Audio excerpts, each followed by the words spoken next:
కూటమి సర్కార్ సంసారం మొదటి పండుగకే ఎడమొహం పెడమొహం అన్నట్టుగా తయారైందట. సరిగ్గా పండుగ ముందు సంసారంలోని లుకలుకలు బయటపడ్డాయి. ఒకరంటే ఒకరికి అస్సలే పడడం లేదు. ఒకరిపై మరొకరు దుమ్మెత్తి పోసుకునే పరిస్థితి. సంసారం సరిగా ఉండి సంబరాలు చేసుకుంటారనుకుంటే సిగపట్లు పట్టుకునే పరిస్థితి వచ్చిందని ఏపీలోనే కాదు తెలంగాణలోనూ అంతా మాట్లాడుకుంటున్నారు.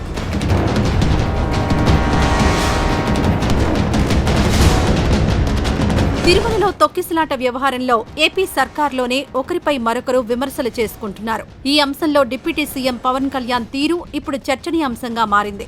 ఆయన ఏకంగా టీటీడీ చైర్మన్ బీఆర్ నాయుడిని, టీటీడీ అధికారులను టార్గెట్ చేశారు. దీనిపై టీటీడీ చైర్మన్ బీఆర్ నాయుడు కూడా గట్టిగానే స్పందించారు. ఎవరు పడితే వారు మాట్లాడేదానికి స్పందించాల్సిన పని లేదంటూ సంచలన వ్యాఖ్యలు చేశారు. ఏకంగా రాష్ట్ర ఉప ముఖ్యమంత్రిగా ఉన్న పవన్ కళ్యాణ్ విషయంలోనే ఆయన ఇలా మాట్లాడడం ఇప్పుడు చర్చనీయాంశంగా మారింది.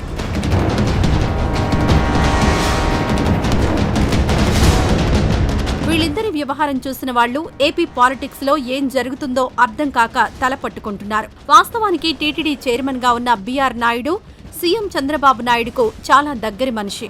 అలాంటి వ్యక్తిపై పవన్ కళ్యాణ్ విమర్శలు చేయడంతో అంతా షాక్ అవుతున్నారు. టీటీడీ చైర్మన్ ను ఏవైనా అంటే సొంత ప్రభుత్వాన్ని అన్నట్టే. అయినా కూడా అవన్నీ పక్కన పెట్టేసి ఎందుకు పవన్ కళ్యాణ్ అలా చేస్తున్నారనేది ఎవరికీ అంతుబట్టడం లేదట.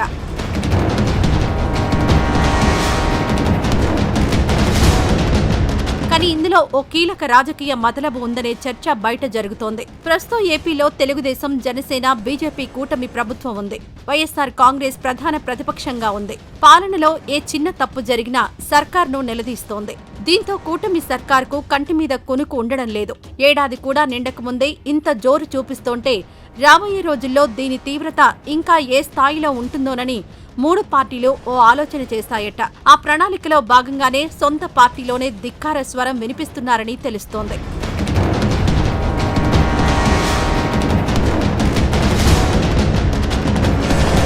అధికార పక్షంలో, అందులోనూ డిప్యూటీ సీఎంగా ఉన్న వ్యక్తి సర్కార్ తీరును ప్రశ్నిస్తున్నారంటే ప్రజల్లో ఒక రకమైన సానుకూల అభిప్రాయం ఏర్పడుతుంది. సర్కారు బలం మరింత పెరుగుతుందనే ఆలోచనలో పార్టీ పెద్దలు ఉన్నారని అంటున్నారు. అందుకే ప్రతిపక్షానికి స్కోప్ ఇవ్వకుండా అధికార పార్టీలోనే ప్రతిపక్షంలాగా పవన్ కళ్యాణ్తో మాట్లాడిస్తున్నారన్న చర్చ జరుగుతోంది. ప్రజల్లో తమపై వ్యతిరేకత పెరిగితే అది వైసీపీకి లాభించే అవకాశం ఉంది కాబట్టి ఎట్టి పరిస్థితుల్లోనూ అలా జరగొద్దనే ఇలా ప్లాన్ చేశారని అంటున్నారు. ఎలాగైనా తమ కూటమి ప్రభుత్వమే ఉండేలా చూసుకుంటున్నారని రాజకీయ వర్గాల్లో చర్చ జరుగుతోంది.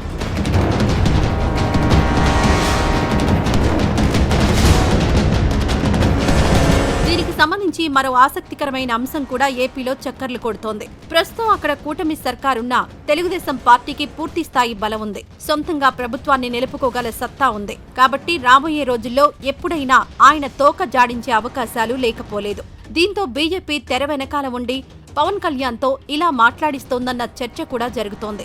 డిప్యూటీ సీఎంగా ఉన్నప్పుడే పవన్ కళ్యాణ్ ఇలా మాట్లాడితే రేపటి రోజున బయటకు పంపిస్తే ఏ స్థాయిలో మాట్లాడతారోనన్న ఆందోళన చంద్రబాబులో కలిగించేందుకే ఇలా చేస్తున్నారనే మాట కూడా వినిపిస్తోంది. తెగదెంపులు చేసుకోవాలనే ఆలోచన వస్తే పవన్ కళ్యాణ్ ఫైర్ గుర్తుకొచ్చి ఆ ఆలోచన మానుకోవాలనే ప్లాన్తోనే ఇదంతా చేస్తున్నారని అంటున్నారు.